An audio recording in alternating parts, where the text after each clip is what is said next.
Assalamualaikum warahmatullahi wabarakatuh. Alhamdulillahi rabbil alamin. Bagaimana kabarnya anak-anak semuanya?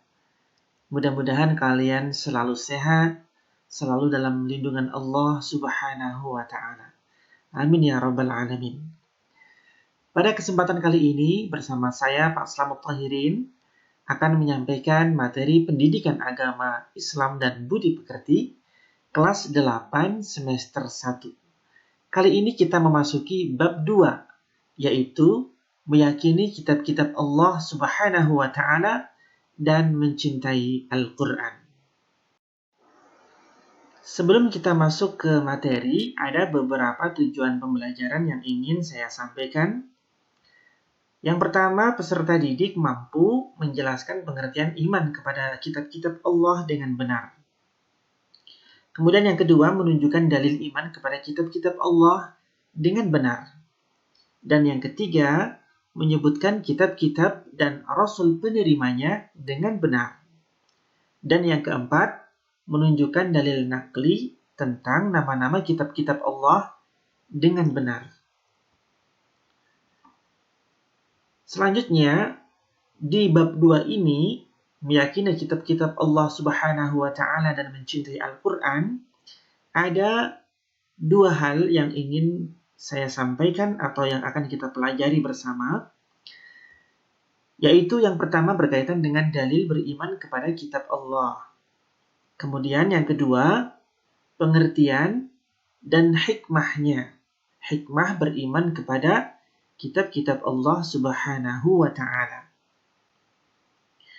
Baiklah, marilah kita masuk ke dalil perintah beriman kepada kitab-kitab Allah Subhanahu wa taala. Mari bersama-sama kita baca. A'udzu billahi minasy syaithanir rajim. Bismillahirrahmanirrahim. Ya ayyuhalladzina amanu aminu billahi wa rasulihi wal kitabil ladzi nazzala ala rasulihi الذي نزل على رسوله والكتاب الذي أنزل من قبل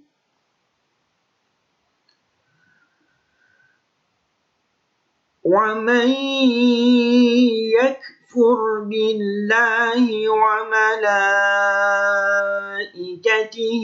وكتبه ورسله واليوم الآخر فقد ضل ضلالا بعيدا.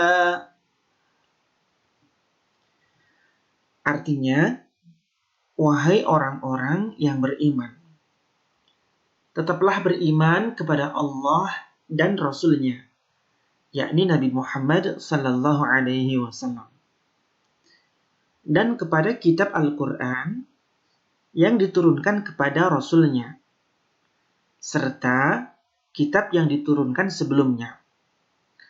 Barang siapa yang ingkar kepada Allah, malaikat-malaikatnya, kitab-kitabnya, Rasul-Rasul-Nya, dan hari kemudian, maka sungguh orang itu telah tersesat yang sangat jauh. Surah An-Nisa ayat 136.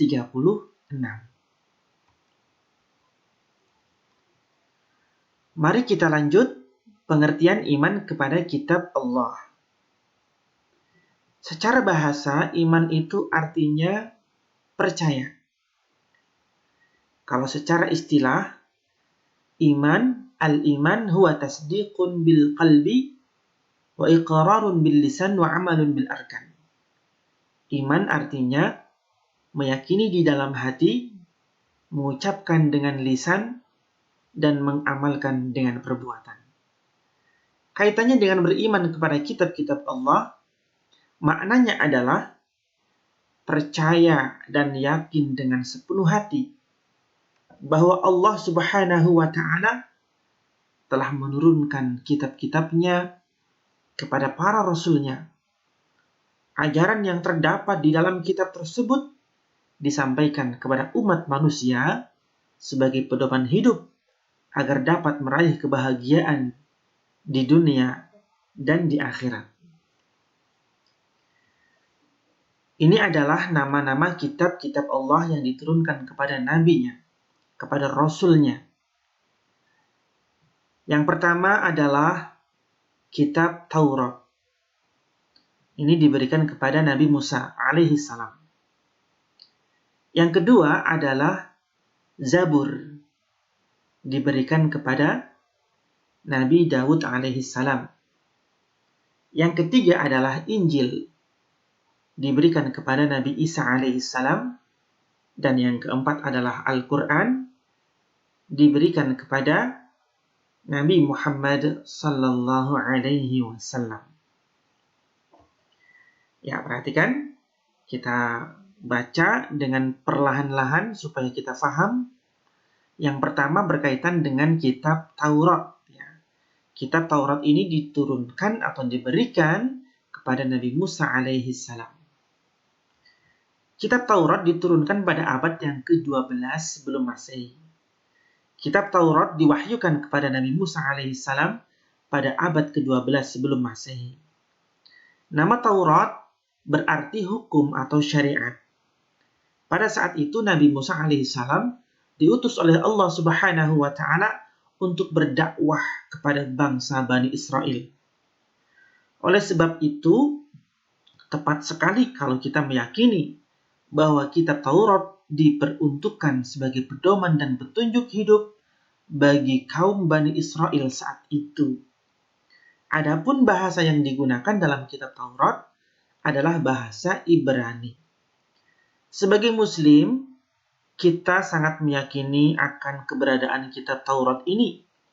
Kita meyakini bahwa kitab Taurat benar-benar wahyu dari Allah Subhanahu wa Ta'ala. Keyakinan ini diperkuat oleh keterangan-keterangan yang ada di dalam Al-Quran. Salah satunya adalah yang tertuang dalam firman Allah Subhanahu wa Ta'ala di dalam surah Al-Mu'minun ayat 49. وَلَقَدْ آتَيْنَا مُوسَى الْكِتَابَ لَعَلَّهُمْ يَهْتَدُونَ. Dan sungguh telah kami anugerahi kepada Musa alaihissalam kitab Taurat agar mereka Bani Israel mendapat petunjuk. Selanjutnya adalah kitab Zabur yang diturunkan kepada Nabi Daud alaihissalam. Kitab Zabur diturunkan oleh Allah Subhanahu wa Ta'ala kepada Nabi Daud alaihissalam untuk bangsa Bani Israel atau umat Yahudi. Kitab ini diturunkan pada abad 10 sebelum Masehi di daerah Yerusalem. Adapun kitab ini ditulis dengan bahasa Kipti. Ini ayatnya yang menunjukkan kitab Zabur diturunkan kepada Nabi Daud alaihissalam. Wa rabbuka a'lamu bima fis samawati wal ard. Wa laqad faddalna ba'dhan nabiyyina 'ala ba'd wa atayna Dawuda zabura. Dan Tuhanmu lebih mengetahui siapa yang di langit dan di bumi. Dan sungguh kami telah memberikan kelebihan kepada sebagian nabi-nabi atau sebagian yang lain. Dan kami berikan Zabur kepada Daud. Ya, ini dalam surah Al-Isra ayat 55. Kemudian yang ketiga adalah Injil. Injil diturunkan kepada Nabi Isa alaihissalam. Kitab Injil diturunkan kepada Nabi Isa alaihissalam pada permulaan abad 1 Masehi. Kitab Injil diwahyukan di daerah Yerusalem. Kitab ini ditulis pada awalnya dengan menggunakan bahasa Suryani. Kitab ini menjadi pedoman bagi kaum Nabi Isa alaihissalam, yakni kaum Nasrani.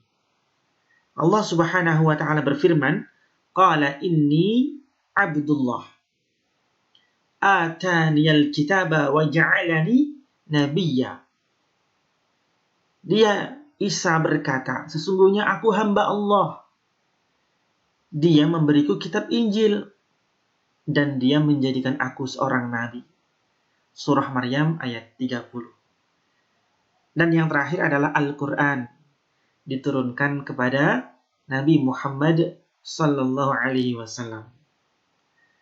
Kitab Al-Quran merupakan kitab yang diturunkan oleh Allah Subhanahu wa taala kepada nabi dan rasul yang terakhir, yaitu Nabi Muhammad sallallahu alaihi wasallam.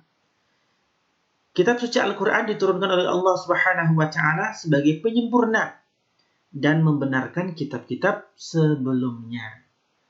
Coba perhatikan ayat Allah. Nazzala 'alaikal kitaba bil haqqi musaddiqan lima baina yadayhi wa anzala at-taurata wal injil. Dia menurunkan kitab Al-Quran kepadamu Muhammad yang mengandung kebenaran, membenarkan kitab-kitab sebelumnya, dan menurunkan Taurat dan Injil. Baiklah anak-anak, kita masuk kepada beriman kepada kitab-kitab Allah Subhanahu wa taala. Bagaimana cara beriman kepada kitab-kitab Allah sebelum Al-Quran, dan bagaimana cara beriman kepada Al-Quranul Karim. Cara beriman kepada kitab-kitab Allah sebelum Al-Quran adalah dengan meyakini bahwa ajaran pokok kitab Taurat, Zabur, dan Injil telah terkandung di dalam Al-Quran. Itu cara mengimaninya. Kemudian, cara beriman kepada Al-Quran adalah dengan cara membacanya dan mengamalkan Al-Quran dalam kehidupan sehari-hari. Itu adalah cara beriman kepada kitab Al-Quran. Dan yang terakhir, perhatikan anak-anak, hikmah beriman kepada kitab-kitab Allah Subhanahu wa taala. Apa hikmahnya? Ya. Yang pertama, menjadi petunjuk dan pedoman manusia. Dengan kita beriman kepada Al-Quran, maka kita harus meyakini bahwa Al-Quran itu adalah pedoman dan petunjuk bagi manusia. Hudal linnas. Kemudian, memperkuat keimanan. Dengan kita rajin membaca Al-Quran dan memahami maknanya, insya Allah iman kita semakin kuat. Dan yang ketiga, menanamkan nilai-nilai toleransi dalam kehidupan. Anak-anakku yang dirahmati Allah Subhanahu wa taala, demikian yang dapat saya sampaikan, semoga bermanfaat. Dan untuk lebih jelasnya nanti bisa kalian baca di buku paket di kelas 8 semester 1. Kalau di buku paket itu di bab 1 ya. Karena silabus yang ada di silabus adalah bab 2, tetapi yang di buku paket di situ tertulisnya di bab 1. Nanti untuk lebih jelasnya bisa kalian baca sendiri di buku paket. Dan ini ada latihan soal, silakan kalian kerjakan. Ini gampang sekali, tadi sudah dijelaskan sama saya. Kitab sucinya namanya apa, nabi penerimanya siapa, dan kepada umat siapa namanya umat tersebut. Kemudian bahasa yang digunakan di dalam kitab suci yang Allah turunkan menggunakan bahasa apa. Tadi sudah saya jelaskan semuanya. Mudah-mudahan kalian semuanya senantiasa dalam keadaan sehat, dilindungi Allah dan dapat mengerjakan latihan soal ini dengan baik, dan apa yang telah saya sampaikan semoga dapat difahami dan diamalkan. Wassalamualaikum warahmatullahi wabarakatuh.